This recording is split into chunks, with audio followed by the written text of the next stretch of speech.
Ce dimanche ne s'appelle pas dimanche des rameaux. Il s'appelle dimanche des rameaux et de la Passion. La note principale du dimanche des rameaux et de la Passion, c'est qu'on y lit deux évangiles. L'évangile des rameaux d'une part et l'évangile de la Passion d'autre part, qui, placés l'un en face de l'autre, révèlent le drame de la crucifixion à un degré insoupçonné. Ce qui y apparaît, c'est que Jésus, avant même que de tomber dans les mains des autorités, tombe avant tout dans les mains d'une foule. Les autorités sont toujours et partout impuissantes sans les foules, sans une foule complice ou silencieuse indifférente. Ce que les deux évangiles du dimanche des rameaux et de la Passion nous permettent de voir très nettement, en tout premier lieu, c'est le comportement bipolaire de la foule. C'est à cela même que sert leur juxtaposition. Dans l'évangile des rameaux, elle crie « Hosanna au roi » et dans l'évangile de la Passion, elle crie « Crucifie-le ».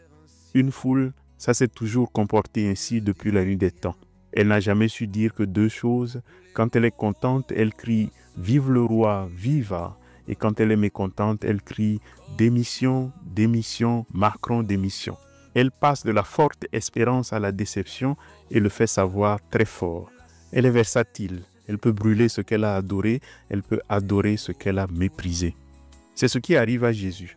La même foule qui crie « Hosanna au fils de David », c'est la même foule qui, quelques heures plus tard, devant Pilate, criera « Crucifie-le, crucifie-le ». Les deux évangiles des rameaux et de la Passion nous montrent donc Jésus succombant avant tout à la foule. En rétrospective, on peut comprendre pourquoi Jésus, tout au long de son ministère, manifesta une prudence, voire même une méfiance vis-à-vis des foules. Il prend souvent un malin plaisir à les disperser. Le plus bel exemple, c'est l'évangile de dimanche dernier, celui dit de la femme adultère. Une foule l'amène à Jésus et crie unanime d'une même voix « Lapidation, lapidation, lapidation ». Une des stratégies de Jésus pour sauver la femme, ce fut précisément de dissoudre la foule, de la disperser. Jésus la disperse en parlant à chacun de façon personnelle. Il ne dit pas « si vous n'avez jamais péché ». Collectivement, une foule a toujours raison. C'est pourquoi, pour ainsi dire, Jésus ne tire pas sur la foule, mais il tire à boulet portant sur chacun dans la foule. Non pas si vous n'avez jamais péché, mais celui d'entre vous qui n'a jamais péché, qu'il jette la première pierre. Vous aurez compris, mon angle d'approche aujourd'hui pour lire la Passion du Christ, selon saint Luc, ça sera la foule. La Passion est d'abord l'œuvre d'une foule, d'une meute, car en plus d'être versatile, une foule permet aux gens de se cacher derrière les autres. Les foules ont ce rôle très rassurant de nous offrir une cachette. On peut s'y fondre, s'y perdre, s'y dérober. Dans une foule, l'individu se dissout. Il n'est plus qu'un écho parmi d'autres, une voix sans visage, qui permet à chacun de se dérober à sa propre responsabilité. Considérez par exemple le reniement de Pierre à cette lumière. Pierre renie aussi parce qu'il voudrait passer incognito. Il voudrait qu'on le laisse se fondre dans l'anonymat, qu'on le laisse tranquille. D'où sa résistance à être nommé, à être appelé par son nom propre encore et encore. La crucifixion est donc l'aboutissement d'une mécanique où chacun, soldat, juge, badaud, se cache derrière son rôle ou derrière la ferveur collective. Pilate s'abrite derrière la loi, la foule derrière son unanimité factice, et même les larrons crucifiés initialement répètent les insultes de la foule. La foule est un refuge pour celui qui craint d'être nommé, reconnu, interpellé. En la dispersant si souvent, Jésus arrache les masques de l'anonymat. Dans l'exemple précédent, il ne s'agit pas seulement de sauver la femme adultère, mais de révéler à chaque personne qu'elle ne peut plus se cacher derrière le « on » impersonnel, le « tous » rassurant. La philosophe Hannah Arendt appelait ça la banalité du mal, le fait de s'abriter derrière les autres ou derrière ses fonctions pour se fermer les yeux sur ses propres responsabilités. La stratégie du Christ est d'appeler chacun par son nom, de le forcer à sortir de l'anonymat pour redevenir une voix singulière, un homme debout. Disperser les foules est une façon pour lui, littéralement, de nous sauver. C'est sa façon de faire que nous ne soyons pas des moutons de Panurge qui se précipitent tous dans la falaise en chantant joyeusement le même refrain. Disperser la foule est une façon pour le Christ de pouvoir enfin s'adresser à chacun, d'atteindre son cœur à lui et de lui adresser la parole qui sauve pour qu'il soit en mesure de l'entendre sans être pour cela empêché par un brouhaha de foule. Mais voilà, aujourd'hui, une semaine après l'extraordinaire dispersion de la foule autour de la femme adultère, la stratégie semble ne pas marcher. Le pire, c'est que le Christ ne semble même pas essayer. Aujourd'hui, la foule a raison de lui. Il est pire que lapidé, il est crucifié. Et il laisse faire. Une question intéressante serait de demander pourquoi. Et c'est ici qu'il faut prêter attention aux détails et aux particularités de la passion selon saint Luc. Car si l'essentiel est commun à tous les évangélistes, certains détails leur sont propres et Luc en particulier. La première chose, c'est que Jésus laisse faire la foule, mais celle-ci finit quand même par se disperser toute seule, un peu sous la force de sa propre pesanteur. Vers la fin du récit de la Passion selon Luc, il y a ce verset qu'on ne trouve que chez lui. Et toute la foule des gens qui s'étaient rassemblés pour ce spectacle, observant ce qui se passait, s'en retournaient en se frappant la poitrine. Luc 23, verset 48. La foule a donc atteint son objectif, mais sans aucune parole de Jésus, sans aucune résistance de sa part, elle se rend compte d'elle-même que ce qu'elle poursuivait si ardemment était du vide. Les anonymes dans la foule se rendent compte qu'ils ne peuvent rester anonymes toute leur vie. Même le centurion est retourné, il vient de crucifier un juste. Presque dans le même mouvement que le récit de la femme adultère, Luc souligne par le geste de la poitrine frappée le remplacement de la pression de la foule par une prise de conscience individuelle. Chaque personne, en quittant la scène, commence à mesurer l'écart entre ce qu'elle a cru défendre, l'ordre, la justice, la pureté, n'importe quoi, et ce qu'elle a réellement produit, une mort injuste, un innocent sacrifié. Dans la Passion, qui porte tellement bien son nom parce que Jésus y est passif, dans la Passion donc, Jésus n'est plus le maître qui enseigne, mais l'homme qui se laisse ensevelir sous le vacarme des voix contradictoires, révélant à ceux qui l'ont fait exécuter l'absurdité même de leur logique.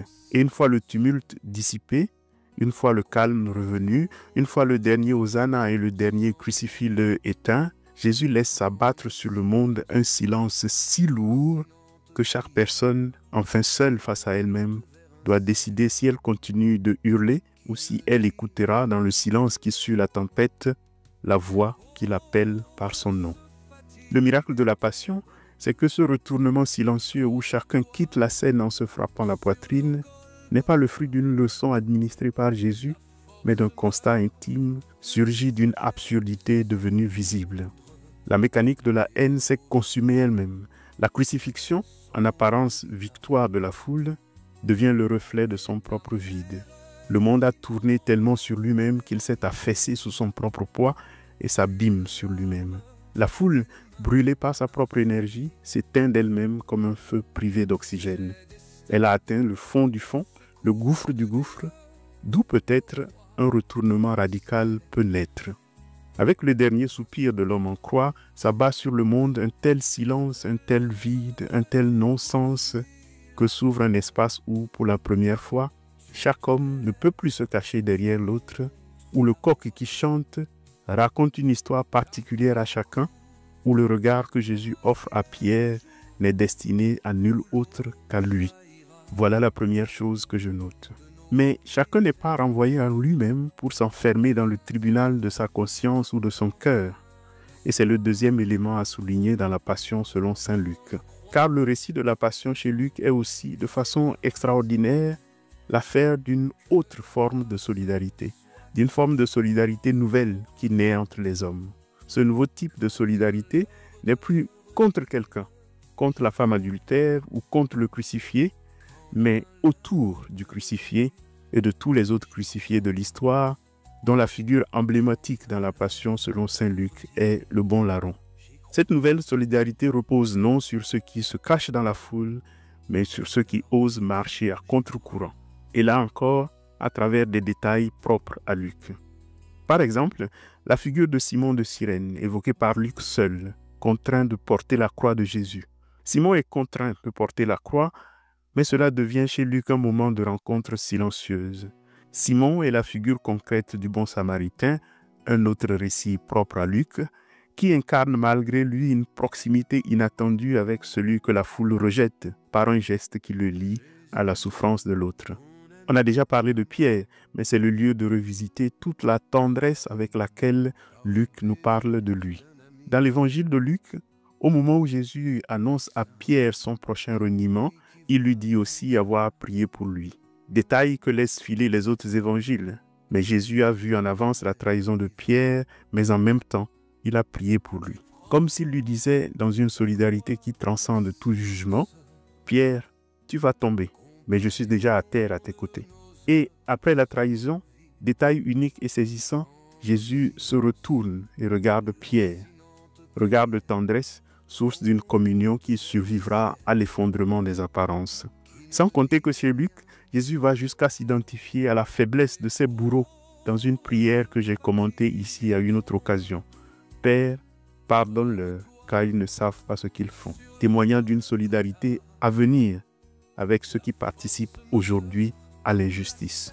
Enfin, détail où culminent tous les autres, la promesse au larron crucifié à ses côtés. « Aujourd'hui, tu seras avec moi dans le paradis. » Cette promesse achève de dessiner cette nouvelle fraternité, la fraternité à venir, la fraternité qui naît quand la foule a été dispersée. Alors que la foule exigeait la mort des impurs, Jésus intègre un condamné, un hors-la-loi, dans l'intimité du salut. Du larron, saint Augustin disait qu'il a tout volé et qu'il a même volé le paradis. Mais le fait, c'est que le larron, en admettant sa faute et en s'adressant directement à Jésus, incarne cette individualité sortie de la foule et revenue à elle-même. Le premier larron, en effet, répète ce que dit la foule. Le bon larron se sort de la foule, refuse de faire le perroquet et devient capable d'une parole qui vient d'ailleurs que du discours convenu. Ainsi, la passion selon saint Luc ne se termine pas sur l'échec de la foule seulement, mais sur l'émergence d'une communauté invisible, d'une communauté à venir tissée dans les interstices du drame. Le récit de Luc suggère ainsi que la crucifixion, en dispersant la foule, fait naître une autre manière d'être ensemble. Non plus dans le consensus écrasant, mais dans la reconnaissance de la dignité de chaque parcours brisé, de chaque crucifié, de chaque rejeté. La vraie résurrection commence peut-être là, en attendant le triomphe sur la mort, dans ces minuscules résurrections quotidiennes où des êtres autrefois aliénés par le groupe osent se tenir debout, seuls et pourtant liés dans la lumière consciente de leur vérité retrouvée, pour une solidarité tissée dans l'épreuve partagée. Chez Luc, la passion n'est pas seulement le récit d'un abandon, mais aussi celui de rencontres improbables au milieu même du chaos. Le pape François disait que l'Église est comme un hôpital de campagne, comme un hôpital sur un champ de bataille où des bras branlants s'occupent de gueules cassées. Simon de Cyrène, l'apôtre Pierre, le bon larron, les femmes qui pleurent, le centurion qui confesse la justice de Jésus, chacun à sa manière incarne une lueur de vérité là où régnait le mensonge collectif. Cette solidarité-là ne naît pas d'un enthousiasme facile, mais de la reconnaissance mutuelle que nous avons besoin, non pas de nous sauver à la forme active, mais d'être sauvés. Ce n'est pas une solidarité qui se laisse aller au hosanna facile et au crucifiez-le, mais dont les yeux s'ouvrent après le drame pour reconnaître que personne n'est sauvé tout seul. La foule, en se frappant la poitrine, avait pressenti l'absurdité de sa violence. C'est l'aspect négatif de la passion, si l'on peut dire. Elle détruit le mensonge. L'aspect positif, c'est qu'une communauté nouvelle, une autre façon de faire communauté est en germe au pied même de la croix, dans ces micro-rencontres, ces regards échangés, ces paroles au bord du gouffre. Du chaos de la croix, où règne la rage, la violence, la trahison, le reniement, naît donc déjà l'espérance d'une façon d'être ensemble, d'où viendra la paix. Et c'est ici que surgit peut-être ce qui m'apparaît comme le détail le plus intéressant de la Passion selon saint Luc, ces petits clins d'œil au récit de la Nativité. Car oui, il y a des harmoniques entre le récit de la Passion chez Luc et, tenez-vous bien, son récit de Noël. Dans le récit de la Passion, Jésus rentre donc à Jérusalem au dos d'un âne, accueilli par une foule en liesse. Il est salué par la foule comme un fils de David. Hosanna au fils de David, béni soit celui qui vient au nom du Seigneur, Hosanna au plus haut des cieux. Seulement, Luc, après ces paroles que je viens de dire, n'a pu s'empêcher de leur ajouter les deux exclamations suivantes, paix dans le ciel et gloire au plus haut des cieux. Et je n'ai pas besoin de vous dire que ce sont les mêmes paroles que chantent les anges quand ils annoncent aux bergers la naissance du Christ, le fils de David. Mêmes paroles Non, pas tout à fait. À la naissance, les anges chantent paix sur la terre aux hommes qui l'aiment. La paix descend donc vers la terre. À la mort, le peuple chante paix dans le ciel. La paix remonte au ciel. Le lien est bien là, mais le lieu de la paix semble avoir changé. D'où une question qui m'intrigue. La paix venue avec la naissance du fils de David, va-t-elle donc quitter la terre avec sa mort pour repartir au ciel? Gardez ce détail en tête et ajoutez le suivant. Les premiers bénéficiaires de la paix descendue, c'étaient des bergers, des gens de rien. Mais c'est pour eux que les anges se mobilisèrent. À la mort, les cieux s'ouvrent de nouveau, la paix remonte. Mais qui en est le premier bénéficiaire? Un larron. C'est pire que les bergers. Les cieux s'étaient ouverts dans un sens et avaient pour ainsi dire versé la paix sur la terre, et là ils vont se rouvrir et se refermer, laissant la terre en mal de paix. Mais dans ce legs sombre que nous présente la Passion, il y a au moins 2 signes d'espoir. Le premier, c'est qu'il nous montre qui ont vraiment bénéficié de ces séjours brefs que la paix a fait au milieu des hommes, et ceux qui continueront à en bénéficier. Ça a été et ça sera toujours les bergers, les gens de rien, les hachés, les femmes adultères, les enfants prodigues et les larrons. Toutes ces gueules cassées qui peuplent l'évangile de Luc et à qui, dès le début, il annonce un jubilé. Voilà les élus de la paix, ceux qu'elle a favorisés durant son séjour sur la terre. Le second signe d'espoir est le suivant. En contemplant tout ce que la paix a fait durant son passage sur terre et en l'imitant, les hommes sont capables de la continuer, de la poursuivre. Et ce faisant, son retour au ciel ne sera pas un regret. C'est même mieux encore. En imitant son amour pour Zachée et les autres femmes adultères, en imitant sa miséricorde pour les Samaritaines et autres enfants prodigues, les hommes donneront à la terre un petit goût de ciel. Le ciel reviendra sur terre si les hommes acceptent de sortir de la foule et de se rendre solidaires des crucifiés devant eux, de se rendre solidaires les uns des autres. Ainsi, le dimanche des Rameaux et de la Passion dévoile un paradoxe fondateur. La foule, dans son vacarme contradictoire, est à la fois le lieu de la trahison et le creuset d'une rédemption inattendue déjà commencée. En laissant la houle collective s'épuiser d'elle-même, Jésus ne subit pas seulement la violence des hommes, il en expose le néant. Et c'est précisément dans cette exposition, dans cette faille, que s'inscrit l'inouï de la Passion chez Luc. La foule se dissout, mais des liens invisibles se tissent. Chaque main tendue, chaque regard de compassion devient une présence discrète de ce royaume invisible dont la paix, absente à nos yeux, fait demeure au milieu de nous. La résurrection ne commencera pas dans un tombeau vide. Elle germe déjà. Elle germe là où un regard, une parole, un pardon transforme l'exclu en prochain et la croix en une promesse. Voici une petite annonce à propos de la Semaine Sainte. Ceux qui me connaissent, qui me lisent ou qui me suivent déjà depuis plusieurs années savent que je n'ai pas l'habitude de prêcher à Pâques. Ce n'est pas avant tout une façon de faire une pause. Je pense qu'un triduum pascal bien vécu ne demande pas trop de paroles à Pâques. Il faut se recueillir au fond de soi la joie véritable d'être sauvé. Je sais que vous aimez et appréciez ce qui se passe sur cette chaîne, mais ce n'est pas une raison pour que je vienne vous envahir jusqu'au cœur du triduum pascal. Je ferai donc le minimum. Lundi, je mettrai en ligne une lecture de la Passion selon Saint Luc, que je n'ai pas ajoutée à la méditation de ce dimanche pour ne pas la rallonger trop en longueur. Et mercredi, je mettrai en ligne une série de petites méditations sur les 3 grands mystères du jeudi saint, du vendredi saint et du samedi saint. Et si l'attente vous paraît longue, vous pourrez toujours profiter des archives sur cette chaîne. En moins d'1 an, elles sont déjà très nombreuses. La playlist des chansons continuera d'ailleurs de tourner pour cette raison-là. Je vous donne rendez-vous donc au 2e dimanche de Pâques. Et d'ici là, passez une très belle semaine sainte, un très bon triduum et à bientôt.